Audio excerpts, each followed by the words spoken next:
السلام علیکم ویورز، کیا حال ہے؟ آپ سب ٹھیک ہیں؟ خیریت سے ہیں؟ ایکچولی بہت دن گزر گئے کہ آپ لوگوں سے بات نہیں ہو سکی۔ کچھ مصروفیت ایسی آ جاتی ہے اور وقت کی اتنی قلت ہوتی ہے کہ میں چاہنے کے باوجود ویڈیوز نہیں بنا پا رہی تھی اور آپ سے بات چیت نہیں کر پا رہی تھی۔ اور اللہ سے دعا ہے آپ جہاں بھی ہوں، جس ایریا میں ہوں یا جس بھی حالت میں ہوں، اللہ تعالیٰ آپ کو خوش و خرم رکھے، آپ کی فیملی کو آباد رکھے۔ تو آپ سے کچھ واقعات شیئر کرنے تھے۔ کچھ لائف کی لرننگز ایسی ہوتی ہیں، کچھ ایسے مومنٹس، ایسے ایونٹس آ جاتے ہیں کہ انسان کی جو سوچ ہوتی ہے وہ اس کو اور بھی زیادہ گہرا اور بھی زیادہ وسیع کر دیتے ہیں۔ تو ایک ایسا ہی واقعہ آپ سے شیئر کرنے جا رہی ہوں کہ کچھ دنوں پہلے مجھے سفر کرنا پڑا اور میں تھرو فیصل موورز سفر کر رہی تھی۔ تو اس میں میری پہلے سے کچھ ایسی فیلنگس تھیں، جب بھی میں ایسی بسز میں سفر کرتی ہوں تو میری ایک آبزرویشن بھی ہوتی ہے، میرے دل میں ایک سمپتھی بھی ہوتی ہے ان بچیوں کے لیے اور ان لیڈیز کے لیے جو وہاں پہ ایز ایئر ہوسٹس سرو کر رہی ہوتی ہیں۔ تو میرے دل میں ہمیشہ ایک خیال ہوتا تھا کہ یہ بچیاں جو ہیں، جس طرح کی یہ جاب کر رہی ہیں، یہ خوشی سے نہیں کر رہی ہوں گی، ان کے پیچھے کوئی بہت بڑی مجبوری ہوگی، کوئی ایسا موٹیو ہوگا جو ان کو ایسی ٹف جاب کے لیے مجبور کرتا ہے۔ تو لکیلی مجھے بالکل فرنٹ پہ سیٹ ملی، سیٹ نمبر 3، جو کہ بی سائڈز ایئر ہوسٹس ہوتی ہے۔ تو مجھے بہت قریب سے اس کیریکٹر کو آبزرو کرنے کا موقع ملا، ٹھیک ہے۔ تو وہ بچی بہت زیادہ اوبیڈینٹلی سب کو سرو کر رہی تھی، آلدو اس کی آئیز سے یہ ضرور ریفلیکٹ ہو رہا تھا کہ وہ بہت زیادہ تھکی ہوئی ہے یا اس کے پیچھے کوئی ایسی مجبوری ہے جو اس کو ایسا کام کرنے پہ مجبور کر رہی ہے، اس جاب پہ مجبور کر رہی ہے۔ اور وہ بھی اس معاشرے میں، ہمارے معاشرے میں جس وقت عورت باہر نکلتی ہے تو اس کو نہ جانے یہ مرد کن کن نظروں سے دیکھتا ہے، اس کو انسان نہیں سمجھتا، اس کو کسی کی بیٹی، کسی کی بہن نہیں سمجھتا، اس کو ڈیو ریسپیکٹ نہیں دیتا۔ بینگ مسلم جو کچھ رسپانسبلٹیز آتی ہیں ایک مرد پہ، وہ اس کو نہیں نبھاتا۔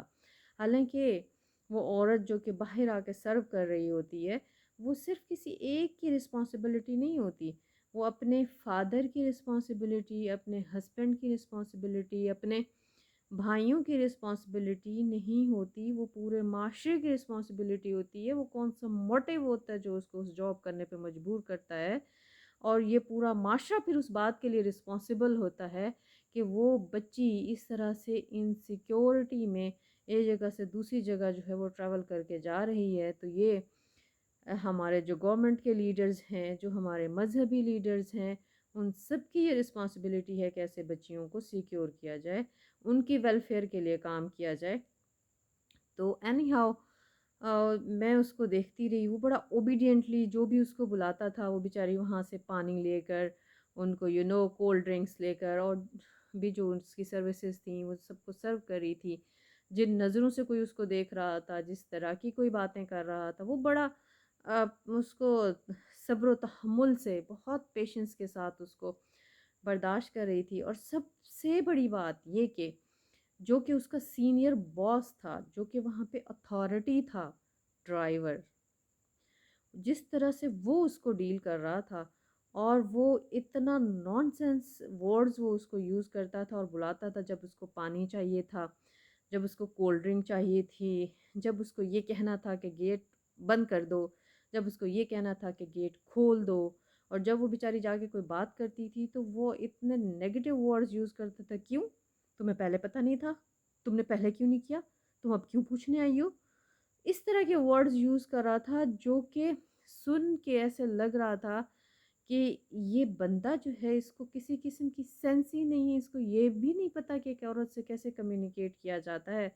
اور وہ اس بس میں بیٹھ کے بیچاری اس اتھارٹی کے سامنے، اس پاور کے سامنے اور اس شخص کے سامنے وہ اس طرح جھک کے بار بار عاجزی کے ساتھ، انکساری کے ساتھ اس کو سرو کر رہی تھی اور اس کو اوبے کر رہی تھی، صرف اس ڈر کی وجہ سے کہ کچھ بھی اس نے غلط کیا یا اس کو اوبے نہیں کیا تو اس کی جاب اس کے ہاتھوں سے چلی جائے گی، اور وہ جو چند پیسے آ رہے ہیں وہ نہیں ہوں گے تو اس کا پیٹ کیسے بھرے گا۔ یہی خوف، یہی فیئر تھا پیچھے، اور وہ صرف وہ بھی امپلائی تھا اس کی طرح سے، ایک ملازم تھا، اور اس کو وہ ہر طرح کے پرفارمنس دے رہی تھی۔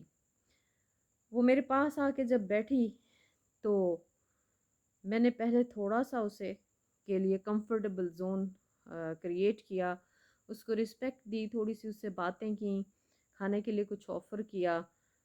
پھر میں نے جب دیکھا کہ وہ کافی شکر گزار نظروں سے میری طرف دیکھ رہی ہے تو تب میں نے اس سے آہستہ سے پوچھا کہ آپ کی جاب تو بہت مشکل ہے۔ کہتی ہے ہاں جی بہت مشکل ہے۔ میں نے کہا آپ تھک جاتی ہوں گی؟ کہتی ہے بہت تھک جاتی ہوں۔ تو میں نے کہا آپ نے اس پروفیشن کو کیوں سلیکٹ کیا؟ کہتی ہے بس مجبوری تھی۔ پھر میں نے تھوڑی دیر کے بعد اس سے پوچھا کہ آپ کی ایسی کیا مجبوری تھی کہ آپ یہ جاب کرنے پہ مجبور ہوئیں؟ تو اس بیچاری نے آگے سے کیا کہا کہ میرے ہسبینڈ کی ڈیتھ ہو گئی ہے، میری 2 بیٹیاں ہیں، اور ان کو لک آفٹر کرنے کے لیے مجھے یہ جاب کرنی پڑی ہے، جن کو میں پیچھے ان اٹینڈڈ گھر میں چھوڑ کے آتی ہوں۔ ایک 12 سال کی ہے، ایک 14 سال کی ہے، اور میں خود جو ہے راتوں کو بھی اور دن کو بھی اس بس میں سفر کر کے، ٹریول کر کے کچھ پیسے کما کے ان کے لیے لے کے جاتی ہوں۔ تو اس میں مجھے 2 باتوں نے بہت زیادہ کلک کیا۔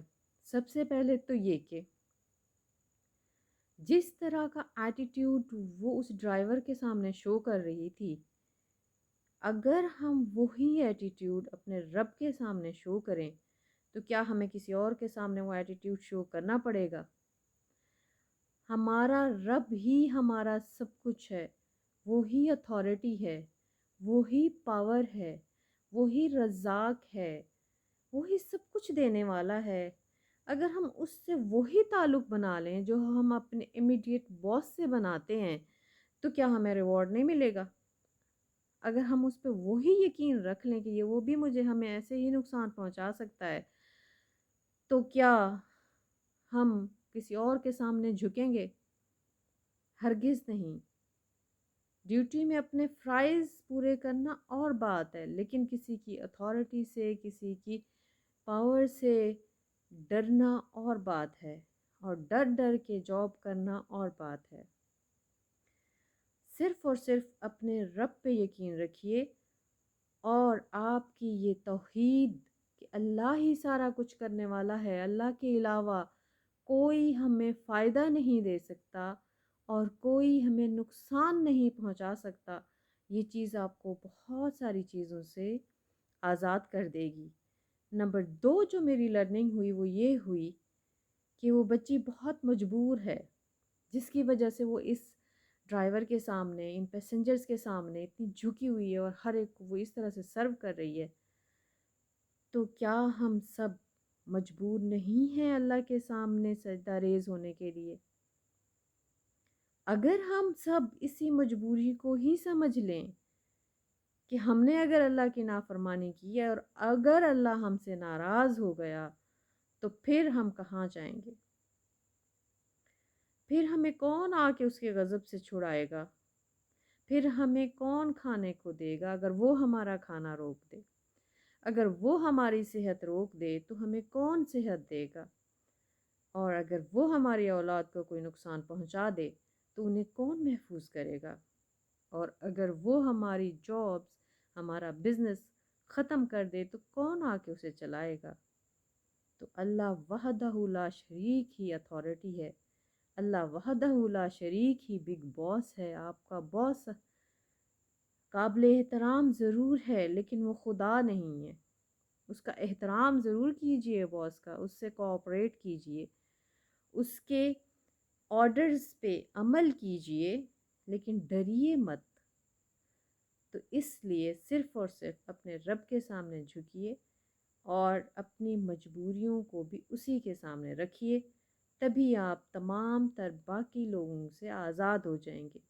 آپ ایک آزاد انسان پیدا ہوئے ہیں اور آپ آزاد ہی مریں گے، ورنہ آپ پل پل غلامی کی زندگی گزارتے ہوئے اپنے آپ کو بھی بیمار کر ڈالیں گے اور اپنی اولاد کو بھی ٹینشن دیں گے، اپنے ساتھ رہنے والوں کو بھی ٹینشن دیں گے، اور ہر وقت ایک خوف رہے گا ہائے میری جاب نہ چلی جائے، جبکہ جاب تو اللہ کے ہاتھ میں ہے، رزق تو اللہ کے ہاتھ میں ہے۔ اگر یہ جاب چلی گئی تو اس سے اللہ تعالیٰ اور کہیں زیادہ دے دیں گے۔ تو اس لیے اپنے آپ کو تمام زنجیروں سے آزاد کیجئے، اور اسی کے ساتھ ہی اللہ حافظ، والسلام، مریم، مجھے اجازت دیجیے، اللہ حافظ۔